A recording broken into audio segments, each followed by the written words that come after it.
Hello बच्चों, आज हम लोग जो है क्लास 9th के ऊपर लेक्चर बनाएंगे और लेक्चर जो है थर्ड है।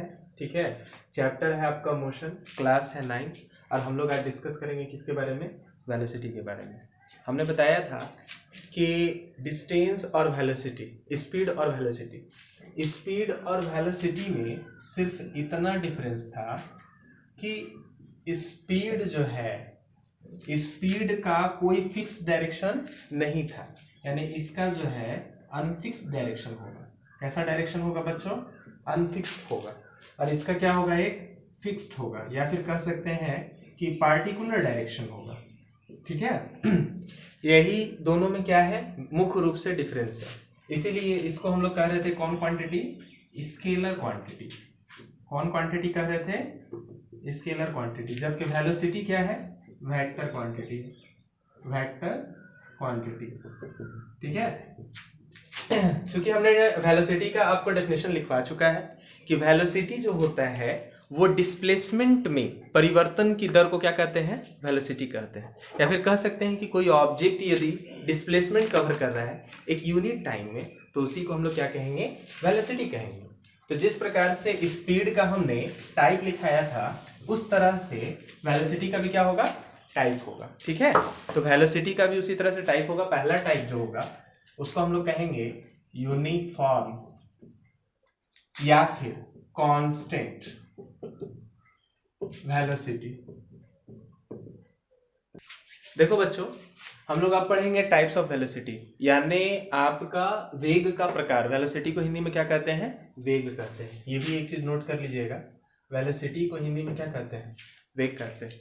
तो सबसे पहला चीज है यूनिफॉर्म या फिर कांस्टेंट वेलोसिटी। जैसा कि पिछले क्लास में हमने बताया था, कांस्टेंट का मतलब क्या होता है? नियतांक, यानी जो बदलता नहीं है। ठीक है, तो इसमें क्या होगा कि कोई ऑब्जेक्ट जो है, सपोज दैट मानते हैं कि एक ऑब्जेक्ट जो है चल रहा है, जैसे पहला 10 मीटर विस्थापन, कहने का मतलब है डिस्प्लेसमेंट। यदि 5 सेकंड में तय किया तो अगला भी 10 मीटर कितना सेकंड में तय करेगा? 5 सेकंड में। फिर अगला भी 10 मीटर कितना तय करेगा? 5 सेकंड में। तो इस तरह से हम लोग जान जाते हैं कि हमेशा एक इक्वल टाइम में इक्वल डिस्प्लेसमेंट कवर कर रहा है। तो उस तरह की वेलोसिटी को हम लोग या तो यूनिफॉर्म कहेंगे या कांस्टेंट कहेंगे, है ना। अब हम लोग बात करते हैं इसके दूसरे टाइप की, जिसको हम लोग कहेंगे क्या? Non uniform velocity. देखिए बच्चों, अब दूसरा जो टाइप है उसको हम लोग कहेंगे नॉन यूनिफॉर्म या फिर वेरिएबल वेलोसिटी। हमने आपको स्पीड में भी बताया था, वहां पे सिर्फ क्या था, इस जगह पे आपको डिस्टेंस मिला होगा। इसमें हम लोग किसकी बात करेंगे? डिस्प्लेसमेंट की, जिसका एक क्या हो? फिक्स डायरेक्शन हो। इसमें ये होता है कि इक्वल टाइम में अनइक्वल पोजीशन को चेंज करेगा या फिर अनइक्वल डिस्प्लेसमेंट करेगा। जैसे कि पहला अगर 10 मीटर तय कर रहा है तो दूसरा हो सकता है कितना मीटर तय करे? 15 मीटर। तीसरा हो सकता है कितना मीटर तय करे? 25 मीटर। और हो सकता है कि सब में टाइम कितना लगा रहा है? 5 सेकेंड, 5 सेकेंड, 5 सेकेंड। अब देखने वाली बात यहाँ पे ये है बच्चों कि समय सेम लगा रहा है बट डिस्प्लेसमेंट क्या है? अलग अलग कवर हो रहा है। इस तरह के वेलोसिटी को हम लोग नॉन यूनिफॉर्म वेलोसिटी कहेंगे, या फिर इसका एक और नाम है वेरिएबल वेलोसिटी, क्योंकि ये बदलता है। ठीक है, हमने इसके बाद स्पीड में आप लोग ध्यान दिए होंगे कि नॉन यूनिफॉर्म के बाद एक और नाम आपने सुना होगा जिसको कहते हैं इंस्टेंटेनियस स्पीड। इसमें क्या हो जाएगा? Instantaneous velocity. जो वेलोसिटी का कौन सा टाइप है? तीसरा टाइप है। देखिए बच्चों, अब हम लोग आ गए हैं अगला टाइप पे। ठीक है, थर्ड में, जिसको हम लोग क्या कह रहे हैं? इंस्टेंटेनियस वेलोसिटी, यानी क्षणिक वेग। कहने का मतलब है एक पार्टिकुलर इंस्टेंट में मान लेते हैं कि आपका जो वेलोसिटी है वो धीरे धीरे इंक्रीज कर रहा है या फिर धीरे धीरे डिक्रीज कर रहा है। जैसे जैसे आप एक्सेलरेट करोगे वैसे वैसे इंक्रीज करेगा। जैसे जैसे ब्रेक मारोगे, जैसे मान लेते हैं कि काफी स्पीड में हो और आपको गाड़ी को रोकना होता है, तो आप एक बार में ब्रेक नहीं मारते हो, धीरे धीरे करके ब्रेक मारते हो, तब जाके गाड़ी रुकती है। यानी कहने का मतलब है कि वेलोसिटी में जो डिक्रीजमेंट होता है वो धीरे धीरे होता है। तो एक सेकंड में, या फिर कह सकते हैं एट एनी इंस्टेंट, एक पार्टिकुलर इंस्टेंट में जो स्पीड या फिर जो वेलोसिटी मापा जाएगा उसे इंस्टेंटेनियस वेलोसिटी या इंस्टेंटेनियस स्पीड कहते हैं। ठीक है, अब आएंगे हम लोग नंबर 4 पे। चलिए बच्चों, अब हम लोग आ जाएंगे इसके चौथे टाइप पे, जिसको हम लोग क्या कह रहे हैं? Average velocity. कहने का मतलब है औसत। आप लोग देखे होंगे कि कोई बच्चे का एग्जाम होता है तो मैथ में अलग लाता है। कोई बच्चा है कि मैथ में 90 लाया है। मैथ में कितना लाया है बच्चा? मान लेते हैं कि मैथ सब्जेक्ट है, उसमें केवल 90 लाया, बाकी सब सब्जेक्ट में कम कम लाया है। कहने का मतलब है कि एवरेज ये बच्चा को तेज नहीं माना जाएगा, बट अगर कहा जाएगा कि सिर्फ मैथ में कौन तेज है, तो मैथ में कौन तेज होता है, तो वही बच्चा तेज है। जैसे आपको एक और एग्जाम्पल दे रहे हैं एक साइंटिस्ट का, जिसका नाम आइंस्टीन है। आइंस्टीन का मैथ और फिजिक्स में काफ़ी अच्छा आता था, बट बाकी सब्जेक्ट जैसे जो साइंस रिलेटेड सब्जेक्ट है उसमें काफ़ी अच्छा वर्क करता था, बट बाकी सब सब्जेक्ट में उसका उतना अच्छा परफॉर्मेंस नहीं था, तो उसको एवरेज माना जाता था कि नहीं एवरेज ये तेज नहीं है, ठीक है। बट एक पार्टिकुलर सब्जेक्ट में तो तेज था, तो जो पार्टिकुलर हो गया उसी को कहा गया इंस्टेंट। एक पार्टिकुलर टाइम देख लो या फिर एक पार्टिकुलर मूवमेंट देख लो, ठीक है। बट इसमें हम लोग बात करेंगे एवरेज की, यानी औसत। तो औसत जो होता है it is the ratio of, ये एक रेशियो होता है किसका किसका? Total displacement and total time taken, total time taken for a moving object which is moving in a straight line, because here mention is velocity. So this formula is related to average velocity is equal to क्या? total distance, sorry यहाँ पे आपका displacement होगा, ठीक है। total displacement upon total time taken. यहाँ पे average velocity को v से रिप्रेजेंट कर रहे हैं, डिस्टेंस को किससे? s से, और टाइम टेकन को किससे? t से। ओके, नाउ थोड़ा सा और आगे बढ़ते हैं। देखिएगा बच्चों, in case of initial position and final position non, ठीक है। यदि आपको इनिशियल पोजीशन दिया हो, सपोज दैट अगर कोई वस्तु जो है इनिशियल पोजीशन, यानी कहने का मतलब है इनिशियल वेलोसिटी उसका जो है 40 किलोमीटर पर आवर है, ठीक है। और फाइनल वेलोसिटी जब हम उसको देख रहे हैं ऑब्जर्व किए लास्ट में, तो उसका कितना आ गया? 40 किलोमीटर पर आवर आ गया। तब पूछ रहा है कि एवरेज वेलोसिटी बताइए।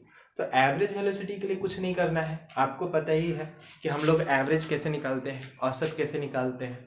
आप लोग पढ़े होंगे अर्थमेटिक मीन, तो दोनों का हम अर्थमेटिक मीन लेंगे, ठीक है। अर्थमेटिक मीन कैसे लिया जाता है? दोनों को जोड़ करके किससे डिवाइड कर देंगे? 2 से। जैसे मान लेते हैं 60 और 40 कितना हो गया? 100 kilometre per hour upon 2 is equal to कितना? 50 किलोमीटर पर आवर। इसी को हम लोग क्या कहेंगे? Average velocity.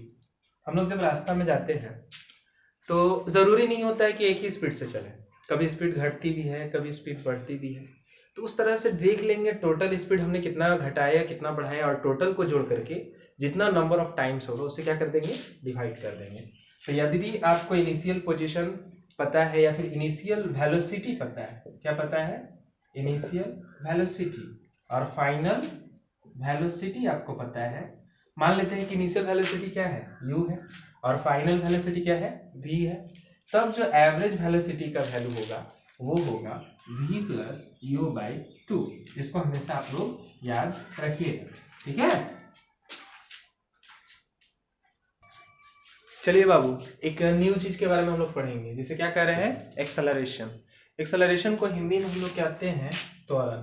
क्या कहते हैं बच्चा? त्वरण, ठीक है।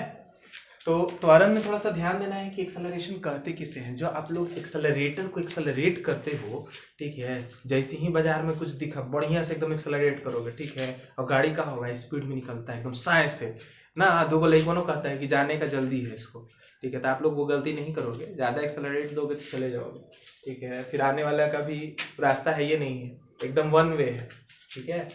यहाँ पे ध्यान देना है the rate of change of velocity, कहने का मतलब है वेग में परिवर्तन की दर को क्या कहते हैं हम लोग? त्वरण कहते हैं। अब वेग में परिवर्तन की दर कहने का मतलब है 1 सेकंड में हो सकता है कि 10 मीटर पर सेकंड और स्पीड हो जाए, हो सकता है 1 सेकंड में 20 मीटर पर सेकंड की स्पीड को बढ़ाया गया। सपोज दैट इनिशियल वेलोसिटी जो है, मान लेते हैं कि जब स्टार्ट किए तो 0 किलोमीटर पर आवर था, जैसे ही हम लोग एक्सेलरेट किए तो इसका स्पीड बढ़ के 10 किलोमीटर पर आवर हो गया। फिर उसके बाद जैसे ही फिर स्पीड किए फिर बढ़ गया कितना? 20 किलोमीटर पर आवर। और इसको बढ़ने में कुछ ना कुछ टाइम लगेगा ना, तो जो इकाई समय में यानी एक यूनिट टाइम में जितना स्पीड को हम लोग इंक्रीज करते हैं उसी को क्या कहते हैं? एक्सेलरेशन कहते हैं। क्या कहते हैं? एक्सेलरेशन। देखिएगा यहाँ पे थोड़ा सा समझिएगा, जैसे मान लेते हैं कि स्टार्टिंग में वेलोसिटी जो था, जिसको हम लोग क्या कह रहे हैं, इनिशियल वेलोसिटी, कितना, u मीटर पर सेकेंड ले लेते हैं, ठीक है। जो फाइनल वेलोसिटी लेते हैं इसको मान लेते हैं हम लोग कितना, v मीटर पर सेकेंड।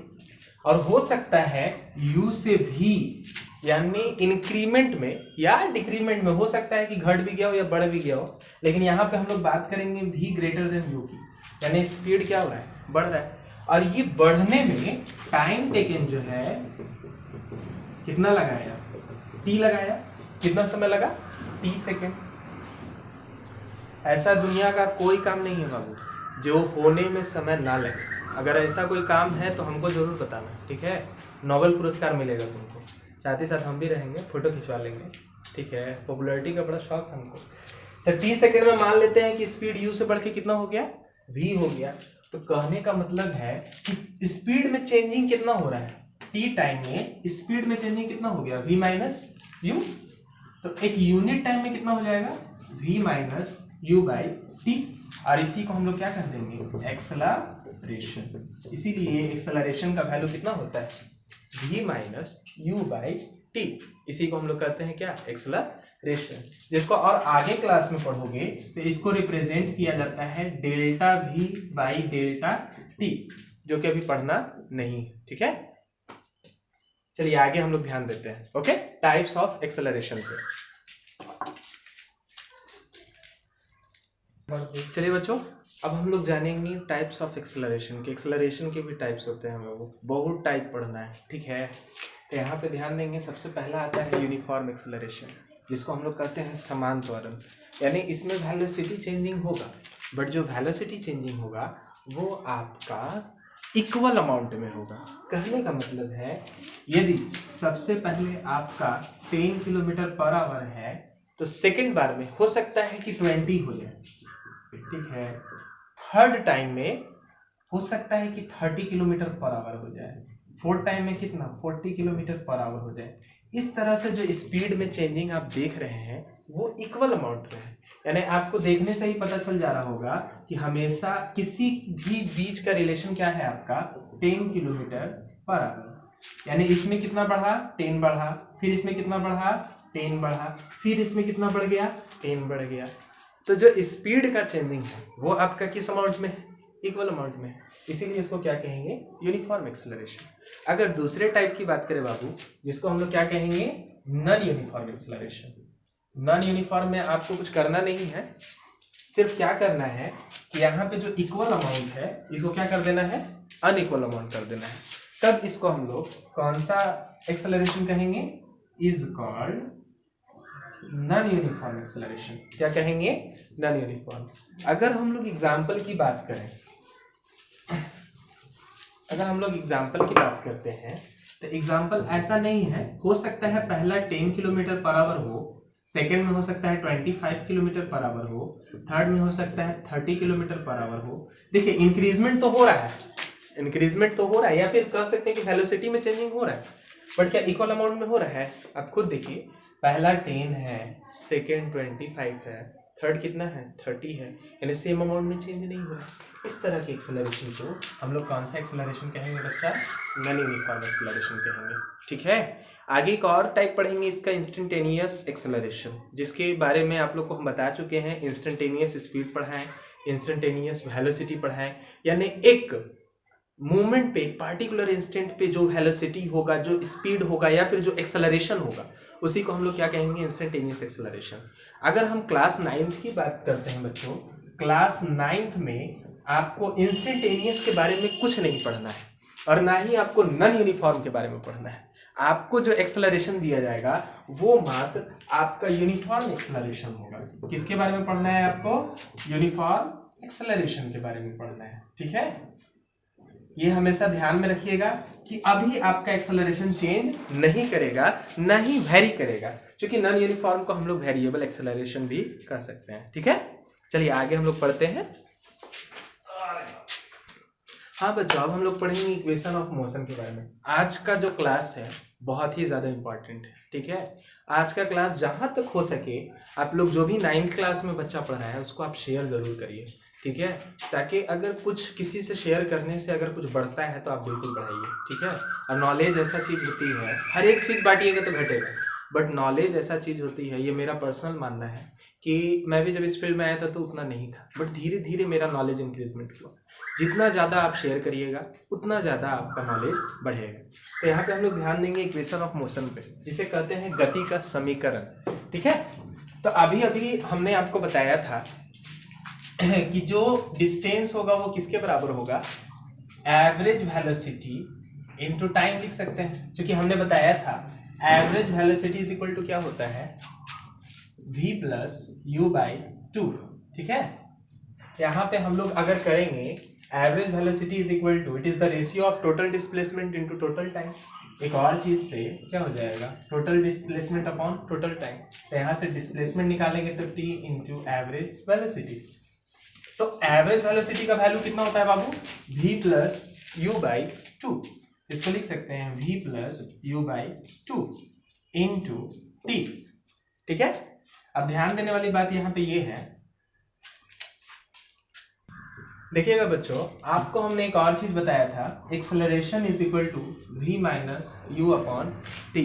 अगर क्रॉस मल्टीप्लीकेशन करिएगा at is equal to v minus u, और यहाँ से यदि v निकालिएगा तो आपका क्या होगा, u प्लस at। ये भी एक मोस्ट इंपॉर्टेंट फार्मूला है, इसको भी आप लिख लीजिएगा, ठीक है। तो यहाँ पे अगर v की जगह हम लोग लिखें तो क्या हो जाएगा, u plus at plus u by 2 into T. चलिए अब यहाँ ध्यान देने वाली बात है, u प्लस यू क्या हो जाएगा, 2u प्लस at अपॉन 2। दोनों को अलग अलग कर रहे हैं बाबू, ठीक है। ये हो जाएगा 2u by 2 plus at by 2 into T. यहाँ पे देखिएगा 2 से 2 कैंसिल, यानी कहने का मतलब है u plus at by 2 into t, ठीक है। s इज इक्वल टू, अब इसको हम लोग मल्टीप्लाई करेंगे तो हो जाएगा ut प्लस, इसको लिख सकते हैं a t into t, t square by 2। तो यही एक फॉर्मूला बनता है, s is equal to ut plus half at square. ये बच्चों हमेशा ध्यान दीजिएगा कि ये जो एक्सेलरेशन है ये एक्सेलरेशन यूनिफॉर्म एक्सेलरेशन है, ठीक है। और एक और चीज, ये जो s है ये डिस्प्लेसमेंट। कई सारे बच्चे स्पीड या फिर कई सारे बच्चे इसमें भी कंफ्यूजन करते हैं कि s स्पीड हो सकता है डिस्टेंस, बट डिस्टेंस नहीं होता है, ये क्या होता है, डिस्प्लेसमेंट। तो ये इक्वेशन ऑफ मोशन का पहला था, ठीक है। तो एक ये दो हो गया। अब चलिए और हम बताते हैं, ठीक है। देखिए पहला दूसरा इक्वेशन हमने बता दिया, ये चीज नोट कर लीजिएगा। पहला जो हमारा रिजल्ट आया था वो आया था v is equal to u plus at, ठीक है। दूसरा जो आया वो आया s is equal to ut plus half at square. अब देखिए तीसरा हम लोग फाइंड करने जा रहे हैं, ठीक है। यहाँ पे अगर हम लोग ध्यान देंगे v एवरेज, वही वाला कहानी, ठीक है, एक था गुड़िया और एक खिरानी इंटू टी। एक और चीज हम लोग जानते हैं कि a इज इक्वल टू होता है v minus u by T. अगर यहां से अगर हम t का वैल्यू निकाले तो क्या हो जाएगा, v minus u by a. तो यहाँ पर हम लोग t का उपयोग कर सकते हैं, तो v plus u by 2 into t की जगह हम लोग कितना रख सकते हैं बाबू, v minus u by a. तो यहाँ रख दीजिएगा v minus u by a. अब देखिएगा a plus b into a minus b, formula पढ़े हो, a plus b into a minus b, mummy बताई होगी बचपन में, ठीक है। क्या होता है, a square minus b square. तो यहाँ पे a की जगह कितना है, v square minus u square upon 2a। यहाँ पे वैल्यू क्या था, s था। इसी को और क्लियर करोगे, क्रॉस मल्टीप्लीकेशन, तो 2a s is equal to v square minus u square. यहाँ से अगर v स्क्वायर निकालें तो u square plus 2a s, ये मोशन का तीसरा फॉर्म है। ठीक है, तो इस तरह से बच्चों आज हमने 3 इक्वेशन सीखा है। पहला जो है v is equal to u plus a t, दूसरा जो है वो आपका इक्वेशन था s is equal to u t plus half a t square, तीसरा जो इक्वेशन था वो था v square is equal to u square plus 2a s। ये तीनों को आप अच्छे से याद कर लीजिएगा और ये तीनों पे ही आपका न्यूमेरिकल बनेगा। अगले क्लास में आएंगे तो हम आपको ये तीनों पर बेस्ड कुछ प्रॉब्लम्स डील करेंगे, और यदि किसी को कोई भी तरह का समस्या है या किसी भी तरह का सजेस्ट करना चाहते हैं तो आप कमेंट बॉक्स में कर सकते हैं। ठीक है, और बाकी आप लोगों को ये कवर करके आना है। ठीक है।